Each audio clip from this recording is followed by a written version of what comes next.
Saudara-saudara sekalian, kita harus menghadapi kenyataan bahwa masih terlalu banyak kebocoran, penyelewengan, korupsi di negara kita.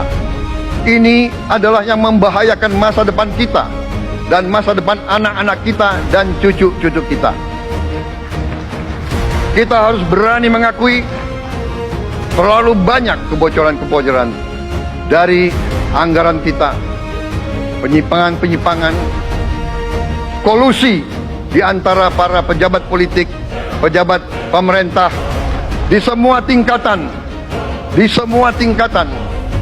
dengan pengusaha-pengusaha yang nakal, pengusaha-pengusaha yang tidak patriotik.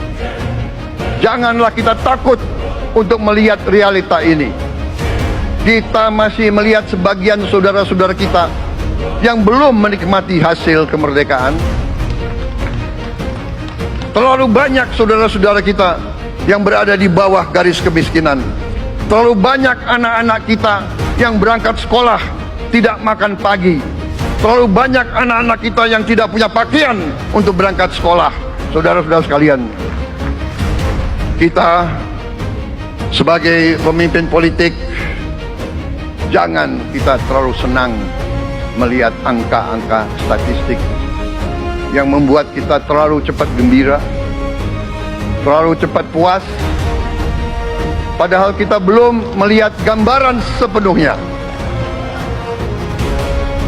Kita merasa bangga bahwa kita diterima di kalangan G20. Kita merasa bangga bahwa kita disebut ekonomi ke-16 terbesar di dunia. Tapi apakah kita sungguh-sungguh paham? Apa kita sungguh-sungguh melihat gambaran yang utuh dari keadaan kita? Apakah kita sadar bahwa kemiskinan di Indonesia masih terlalu besar? Apakah kita sadar bahwa rakyat kita dan anak-anak kita banyak yang kurang gizi? Banyak rakyat kita yang tidak dapat pekerjaan yang baik.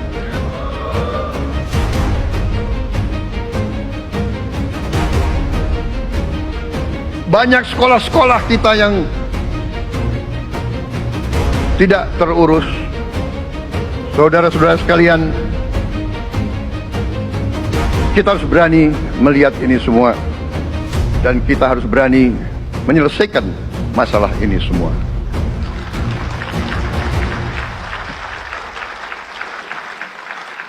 Saudara-saudara sekalian, saya mengajak kita semua, marilah kita berani melihat kenyataan. Kita boleh bangga dengan prestasi kita, tapi marilah kita jangan tertegun, jangan terlalu cepat puas, jangan terlalu cepat gembira dengan menutup mata dan hati kita terhadap tantangan-tantangan dan penderitaan saudara-saudara kita. Saudara-saudara sekalian, kita tidak boleh memiliki sikap seperti burung unta yang kalau melihat sesuatu yang tidak enak, ia memasukkan kepalanya dalam tanah. Mari kita menatap ancaman dan bahaya dengan gagah. Marilah kita menghadapi kesulitan dengan berani. Saudara-saudara sekalian, marilah kita berhimpun, marilah kita bersatu untuk mencari solusi-solusi, mencari jalan keluar dari ancaman dan bahaya tersebut. Saudara-saudara sekalian, saya telah mencanangkan bahwa Indonesia harus segera swasembada pangan dalam waktu yang sesingkat-singkatnya. Kita tidak boleh tergantung sumber makanan dari luar. Dalam krisis, dalam keadaan genting, tidak ada yang akan mengizinkan barang-barang mereka untuk kita beli. Karena itu, tidak ada jalan lain. Dalam waktu yang sesingkat-singkatnya, kita harus mencapai ketahanan pangan.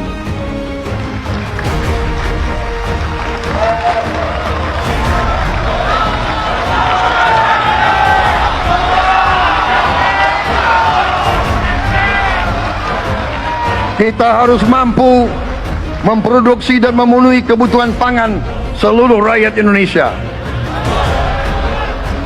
Saya sudah mempelajari bersama pakar-pakar yang membantu saya. Saya yakin paling lambat 4-5 tahun kita akan swasembada pangan. Bahkan kita siap menjadi lumbung pangan dunia. Oke, kembali lagi di channel GR 2045. Salam inspirasi, salam NKRI, harga mati. Nah, tentunya teman-teman juga sudah mendengarkan sedikit cuplikan video mengenai pidato Presiden Republik Indonesia, yaitu Prabowo Subianto. Dan kini sudah resmi menjadi presiden, dan bahkan beliau sudah mendapatkan mandat dari masyarakat, dan semoga Prabowo Subianto menjalankan tugas dengan baik dan bisa memberantas para koruptor dan bahkan meningkatkan pendidikan di Republik Indonesia ini, karena banyak tingkat pendidikan yang sudah tertinggal apalagi di pelosok-pelosokan di sana. Tentunya di negara Republik Indonesia ini tidak luput dengan tingkat jumlah para koruptor dan bahkan pejabat-pejabat yang dimana dipercayai oleh Pak Presiden pun, sebagai mantan Presiden Joko Widodo pun, di saat menterinya banyak yang melakukan korupsi, bahkan menteri pertanian dan banyak sekali teman-teman. Setiap di kalangan ataupun di kepala desaan ataupun di gubernur ataupun di berbagai pemimpin-pemimpin memang tidak luput dengan pemimpin yang bisa dikatakan tidak 100% mereka melakukan tindakan yang tidak sesuai ataupun memakan uang rakyat. Banyak sekali teman-teman. Mungkin teman-teman juga sudah mengetahui bahwa di negara kita yang kita cinta ini, para petinggi-petinggi bahkan para yang seharusnya menjadi pemimpin mengayomi masyarakat, bahkan mereka merusak masa depan masyarakat yang seharusnya itu milik rakyat, dan malah mereka pergunakan. Tentunya pesan dari Prabowo Subianto itu dalam menyindir terhadap Mulyono. Siapakah Mulyono? Yaitu mantan Presiden Joko Widodo. Di saat Jokowi memimpin Republik Indonesia ini, tentunya kita juga mengucapkan terima kasih bahwasanya beliau sudah memberikan favor ataupun tingkat kinerjanya selama 10 tahun memimpin Republik Indonesia ini memang banyak yang terbukti. Dan tentunya perihal dengan banyaknya korupsi di Republik Indonesia ini, dan di saat Prabowo Subianto menjadi Presiden Republik Indonesia, dan bahkan banyak terbukti bahwasanya para menteri ataupun para lainnya atau jajaran-jajaran yang berkedudukan yang sudah dipercaya oleh pemerintah dan bahkan terbukti korupsi. Dan saat ini Prabowo Subianto belum lamanya menjabat dan banyak sudah tertangkap. Nah, mengenai tingkat pendidikan Republik Indonesia ini, khususnya untuk pendidikan SMA ataupun SD ataupun bahkan universitas, banyak yang tertinggal karena kurangnya fasilitas. Tentunya, kenapa kurang fasilitas padahal pemerintah memberikan fasilitas yang sangat cukup? Nah, adanya pemimpin ataupun adanya para pemimpin di universitas ataupun di sekolah tersebut melakukan hal-hal yang tidak sepantasnya atau hal-hal yang seharusnya itu milik mahasiswa ataupun milik siswa. Mereka tidak memberikan terbaik kepada mahasiswa sehingga tingkat fasilitas yang di sekolah tersebut kurang, dan disitulah tertinggalnya. Apalagi di pelosok di Papua, banyak di Papua juga mereka yang tertinggal dan tingkat ekonomi mereka. Dan bahkan yang herannya, padahal Papua adalah tingkat alamnya sangat besar dan di sana juga tambang emas sangat besar, tetapi kenapa tingkat sekolah mereka tertinggal? Karena pemimpin-pemimpin di sekolah mereka mungkin saja ya kita tahulah.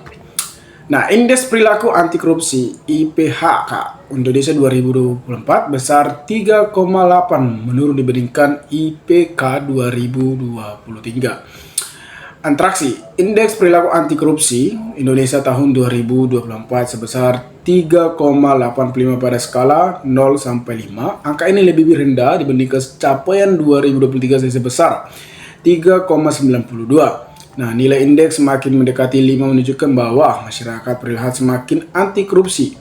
Sebaliknya, nilai indeks yang semakin mendekati O menunjukkan bahwa masyarakat berperilaku semakin permisif terhadap korupsi. Nah, infak disusun berdasarkan dua dimensi, yaitu dimensi persisi dan dimensi pengalaman. Nilai indeks persepsi tahun 2024 sebesar 3,76 menurun sebesar 0,6 poin. Nah, artinya pada tahun 2023 masih banyak yang korupsi sekitar 3,92. Sedangkan di 2024 di saat Prabowo Subianto menjadi pemimpin bahwa tingkat korupsi makin berkurang. Ya, semoga Pak Prabowo memberantas korupsi di Republik Indonesia ini, dan semoga para pemimpin-pemimpin yang sudah dipercayakan oleh negara mereka menjalankan dengan baik dan tidak memakan uang rakyat. Mungkin teman-teman juga sudah menyimak tadi apa yang disampaikan oleh Prabowo Subianto, dan itu menyindir kepemimpinan Mulyono, yaitu mantan Presiden Joko Widodo. Ya, ini kembali lagi kepada teman, bagaimana tanggapan teman-teman. Ya, menurut saya selaku masyarakat, saya mengucapkan terima kasih kepada Pak Presiden Republik Indonesia Prabowo Subianto yang sudah memberantas para korupsi dan sudah terbukti beberapa oknum, beberapa pejabat sudah terbukti, dan saya percaya bahwasanya Prabowo akan menjalankan dengan baik, dan mereka yang para koruptor ini diselesaikan karena sangat merugikan bagi masyarakat. Nah, teman-teman, mungkin sekian video ini. Jika ada pertanyaan atau tanggapan teman-teman, maka berikanlah tanggapan teman-teman kolom komentar agar kita bisa saling tukar pikiran satu antara lain. Salam inspirasi, salam NKRI, GR 2045 melaporkan.